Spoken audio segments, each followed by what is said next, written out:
نحمدہ ونصلی ونسلم علی رسولہ الکریم اما بعد۔ دوستان محترم، آج کی اس نشست میں روزہ کن چیزوں سے ٹوٹتا ہے وہ چند ضروری مسئلے میں عرض کر رہا ہوں، چونکہ ان باتوں کو لے کر بہت سے لوگ پریشان رہتے ہیں۔ روزہ باقی ہے یا ٹوٹ گیا، پھر ان کا رابطہ کسی صحیح عالم سے ہو نہیں پاتا، دینی کتابوں کا مطالعہ ہوتا نہیں ہے، اس سے وہ زیادہ کنفیوژن کا شکار ہوتے ہیں۔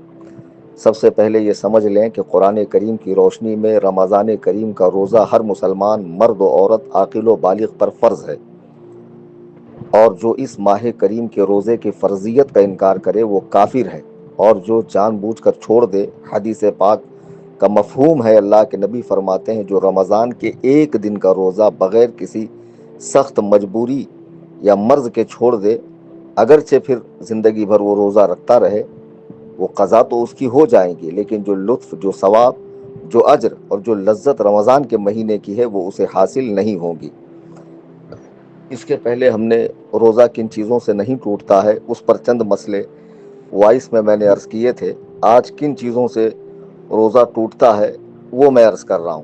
سب سے پہلے یہ بات ذہن میں رکھیں کہ روزے دار کے معدے میں، یعنی پیٹ کے اندر جو معدہ ہوتا ہے، وہاں تک یا دماغ تک کوئی چیز منفذ کے ذریعے پہنچی، منفذ کہتے ہیں منہ کو، ناک کے دو نتنوں کو، کان کے دو سوراخوں کو اور مرد کے پچھلے مقام کو، تو روزہ ٹوٹ جائے گا۔ اور جو چیز مسام کے ذریعے باڈی میں پہنچی اس سے روزہ نہیں ٹوٹے گا۔ مسام کہتے ہیں ہمارے بدن پہ جو روئیں ہوتے ہیں، ان میں روؤں کے نیچے باریک باریک سوراخ ہوتے ہیں۔ جب آپ غسل کرتے ہیں، سوئمنگ کرتے ہیں، تو کچھ پانی جو ہے باڈی میں جاتا ہے، لیکن وہ آپ کے معدے یا دماغ تک نہیں پہنچتا ہے۔ اسی طرح آپ آنکھ میں دوا ڈالتے ہیں تو حلق میں مزہ محسوس ہوتا ہے، لیکن وہ مسام ہے، وہ معدے تک یا دماغ تک نہیں جاتا ہے، اس لیے آپ کا روزہ نہیں ٹوٹتا ہے۔ اس بات کو اچھی طرح آپ حضرات ذہن میں رکھ لیں۔ مسام کے ذریعے جو چیز باڈی میں پہنچیں گی اس سے روزہ نہیں ٹوٹے گا۔ اسی لیے علماء نے فرمایا کہ کوئی نس میں انجیکشن لگائے یا گوشت میں لگائے اس کا روزہ نہیں ٹوٹے گا، چونکہ وہ معدے تک یا دماغ تک نہیں پہنچتا ہے۔ جیسے کسی نے ناف پر دوا ڈالی، بہت سے لوگ ناف درد میں دوا ڈالتے ہیں، تو اس سے روزہ نہیں ٹوٹتا ہے، چونکہ وہ معدے میں نہیں پہنچتی ہے۔ اب اور چند ضروری مسائل میں اس سلسلے میں عرض کروں۔ اب جیسے مرد نے اپنے آلہ تناسل میں پیشاب کے مقام پر تیل ٹپکایا یا تیل ڈالا، اگرچہ وہ مثانے تک پہنچ گیا تب بھی روزہ نہیں ٹوٹے گا، چونکہ وہ مسام ہے، منفذ نہیں ہے۔ ہاں، عورت نے اگر اپنی شرمگاہ میں پانی یا تیل یا کوئی چیز ڈالی تو اس کا روزہ ٹوٹ جائے گا۔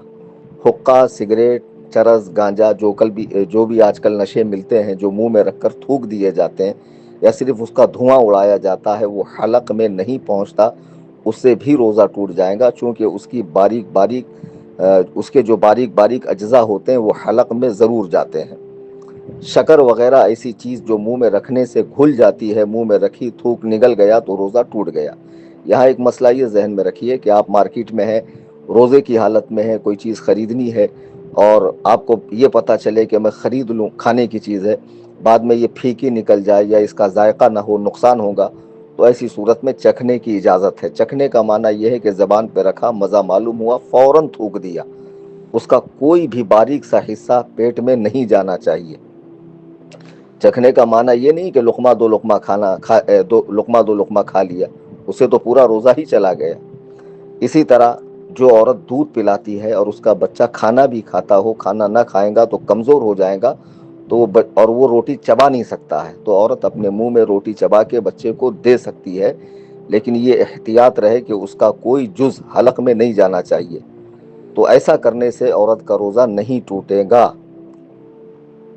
منہ میں نے اس کے پہلے بتایا تھا کہ بات کرتے وقت تھوک جمع ہوتا، پی لیا تو اس سے روزہ نہیں ٹوٹے گا۔ ہاں، تھوک ہتیلی پہ نکالا اور پھر اسے پی لیا ہتیلی پہ نکال کر، تو اب روزہ ٹوٹ جائے گا۔ اور خون حلق سے نیچے اترا، دانت سے، مسوڑوں سے خون نکل کر حلق کے نیچے پہنچا، خون تھوک سے زیادہ تھا یا برابر تھا یا کم تھا، مگر اس کا مزہ حلق میں محسوس ہوا، تو ان سب صورتوں میں روزہ ٹوٹ گیا۔ اگر کم تھا اور مزہ بھی نہیں محسوس ہوا تو روزہ نہیں ٹوٹے گا۔ روزے میں دانت اکھڑوایا اور خون نکل کر حلق سے نیچے اترا تو بھی اس کا روزہ ٹوٹ جائے گا۔ روزہ ٹوٹنے میں دو باتیں ہوتی ہے، ایک مرتبہ تو صرف روزے کے بدلے روزہ ہی رکھنا ہے، اور ایک مرتبہ روزے کے بدلے آپ کو 60 کفارے کے روزے رکھنے ہیں۔ اس لیے رمضان کا روزہ خدا را معمولی باتوں پر مت چھوڑیے۔ کیا حماقت ہے کہ ہمارے یہاں اچھا ہٹا کٹا بچہ، ذرا سا بخار نہیں آیا، ذرا سی طبیعت خراب نہیں ہوئی کہ روزہ مت رکھ بیٹا، یعنی بیمار کی بھلائی اس میں سمجھی جاتی ہے کہ اسے روزہ نہ رکھنے دیا جائے، جبکہ روزے سے صحت حاصل ہوتی ہے، شفا حاصل ہوتی ہے۔ مسلمان کو اللہ اور رسول کی باتوں پہ اتنا تو اعتماد رکھنا چاہیے۔ ڈاکٹر کے کہنے سے کھانے میں پرہیز کرتے ہو، پینے میں پرہیز کرتے ہو، اور اللہ اور رسول کی باتیں سن کر تمہیں اللہ اور رسول کی باتیں معلوم کر کے تم عمل نہیں کر سکتے۔ خدا و رسول کی باتوں پہ اتنا بھی بھروسہ نہیں ہے۔ کیا حماقت ہے کہ بیمار کو روزہ نہ رکھنے میں شفا سمجھی جاتی ہے؟ بالکل نہیں، بلکہ روزہ رکھنے سے شفا حاصل ہوتی ہے۔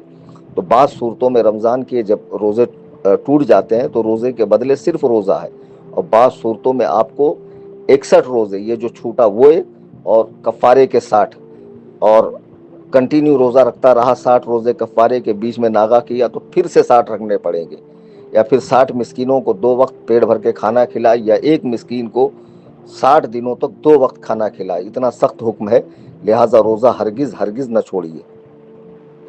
اس بات کا اچھے سے ذہن میں رکھیے، جب آپ پاخانہ کر رہے ہوں تو پاخانے کے مقام پہ زور دے کر جو لالی باہر آتی ہے تو اس میں بھی بہت احتیاط برتنا چاہیے کہ اس کو تر کرنے سے، بھگانے سے، زیادہ پانی استعمال کرنے سے جب وہ اپنے مقام پہ لوٹتا ہے تو پانی جو ہے معدے میں پہنچتا ہے، اس سے روزہ ٹوٹ جاتا ہے۔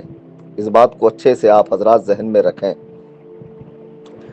اور کلی کرتے وقت وضو میں یا غسل میں اگر مبالغے کے ساتھ کیا، یہاں تک کہ دماغ پہ پانی چڑھ گیا، تو روزہ ٹوٹ جائے گا۔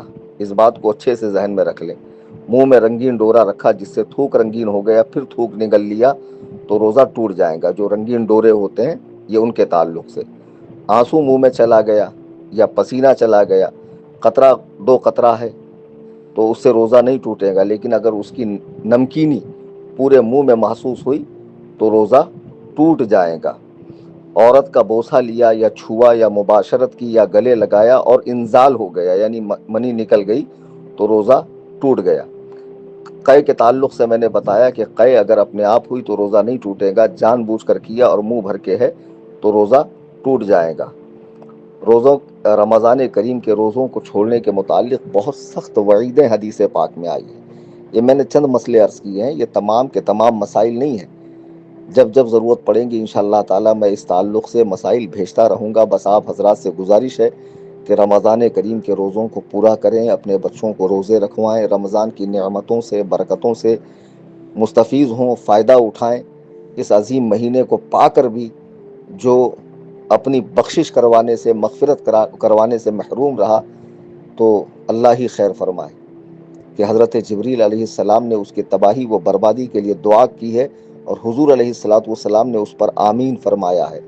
جب یہ مقدس مہینہ اللہ کا مہمان بن کر ہمارے بیچ تشریف لایا ہے تو خدا را اس کے رحمت کے دریا میں غوطہ لگائیے، نہائیے، اور اپنے گناہوں سے پاکی حاصل کیجیے، اور عزم مصمم کیجیے کہ جس طرح رمضان کریم میں نے اللہ کو راضی کیا ہے عبادتوں کے ذریعے، یہ معمول میرا سال بھر رہے گا۔ چینل سے جڑے رہیے، دوست احباب کو جوڑیے، ضروری اور اہم مسائل میں وقتاً فوقتاً بھیجتا رہوں گا۔ اور میری گزارش ہے کہ تنظیم سنی جمعیت الاحناف جو 11 سال کے عرصے سے ممبئی میں دین و سنیت کی خدمت میں لگی ہوئی ہے، اس تنظیم کی رمضان کریم میں آپ زکوٰۃ سے، صدقات سے، فطرے سے، فدیے سے و دیگر عطیات سے مدد کریں، تاکہ آپ کی مالی مدد سے ہم دینی کام کو بڑے پیمانے پر کر سکیں، ہماری خانقاہ کھل جائے، ادارہ کھل جائے، اور مسلک اعلیٰ حضرت کا کام بڑے پیمانے پہ ہو۔ اللہ تعالی ہم سب کو نیکیوں کی توفیق عطا فرمائے۔